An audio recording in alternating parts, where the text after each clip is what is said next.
আসসালামু আলাইকুম। Monira blog kitchen থেকে আমি মনিরা বলছি। আজকে আপনাদের তৈরি করে দেখাবো কাঁচা মাছের ভুনা রেসিপি।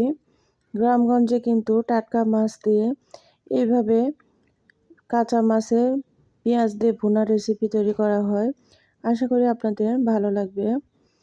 প্রথমে আমি কড়াইয়ের মধ্যে পেঁয়াজ আর কাঁচামরিচ দিয়ে নিয়েছি। এগুলোকে এখন লাল লাল করে ভেজে নিতে হবে। মাটির চুলার স্বাদই আলাদা হয়ে থাকে। তারপর যদি এরকম কাঁচা টাটকা মাছ ধরে নিয়ে আসার পর সেই মাছ দিয়ে এরকম রেসিপি তৈরি করা হয়, তাহলে তো কথাই নেই। এখন এখানে আদা রসুন বাটা দিয়ে দেওয়া হচ্ছে।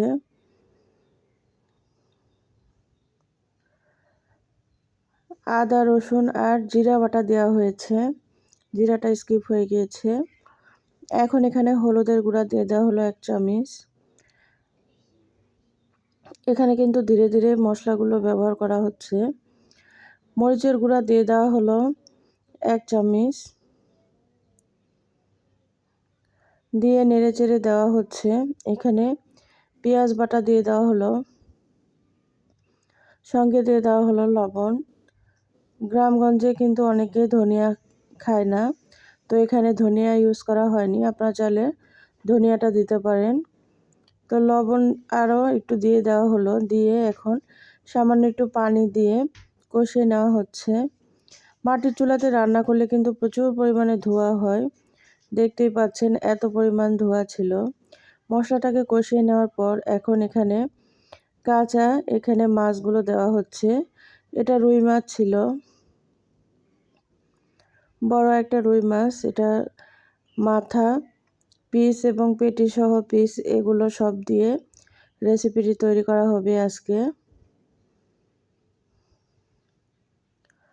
সমস্ত মাছগুলো দিয়ে দেওয়া হলো কড়াইয়ের মধ্যে, দিয়ে এখন নেড়ে চেড়ে উল্টে পাল্টে এভাবে কষিয়ে নেওয়া হবে। এখানে মাছ কিন্তু ভেজে নেওয়া হয়নি, যার কারণে দেখুন পেঁয়াজগুলো যখন কষানো হয়ে গিয়েছে সেই পর্যায়ে কিন্তু মাছগুলোকে দিয়ে দেওয়া হচ্ছে।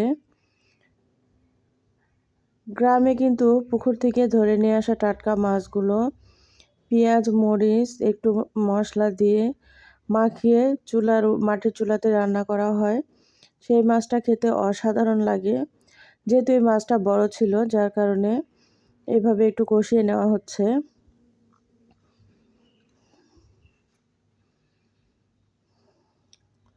কষিয়ে নেওয়া হয়ে গেলে এখন এখানে ঝোলের জন্য পানি দিয়ে দেওয়া হচ্ছে।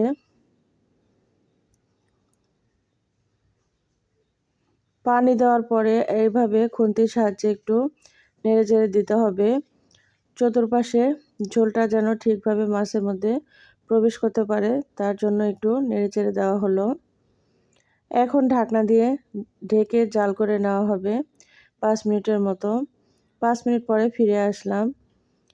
এই রেসিপিটি তৈরি করতে একদমই কম সময় লাগে। তরকারি কালারটা দেখুন, মাশাআল্লাহ কত সুন্দর কালার। মাটির চুলায় রান্না এত সুন্দর লোভনীয় কালার যদি হয়ে থাকে, তাহলে তো কথাই নেই। এখন এখানে লবণটা চেখে দেখা হচ্ছে। লবণের পরিমাণ ঠিক থাকলে আর লবণ দেওয়ার প্রয়োজন পড়বে না। এখানে আপনারা যে যেমন ঝোল খাবেন সেরকম পরিমাণে ঝোল রাখতে পারেন। রান্নাটি ফাইনালি শেষ হয়েছে, এখন পরিবেশন করে দেখাবো। একটা বাটির মধ্যে ঢেলে নেওয়া হয়েছে মাছটাকে। আর চুলা থেকে নামানোর পরে এই ভিডিওটা করা, যার কারণে প্রচুর ধোঁয়া হচ্ছিল। ভালো কথায় এখানে কিন্তু ভাজা জিরার গুঁড়া দিয়ে দেওয়া হয়েছে। কেমন লাগলো আজকের এই কাঁচা মাছের ভুনা রেসিপিটি অবশ্যই কমেন্ট করে জানাতে ভুলবেন না। ভুল ত্রুটি হলে ক্ষমা সুন্দর দৃষ্টিতে দেখবেন। যারা আমার চ্যানেলে নতুন, আমার চ্যানেলটি সাবস্ক্রাইব করে পাশে থাকবেন, আমার জন্য দোয়া করবেন, আমি যেন আরও সুন্দর সুন্দর ভিডিও আপনাদের মাঝে নিয়ে আসতে পারি। ভালো থাকবেন। আল্লাহ হাফেজ।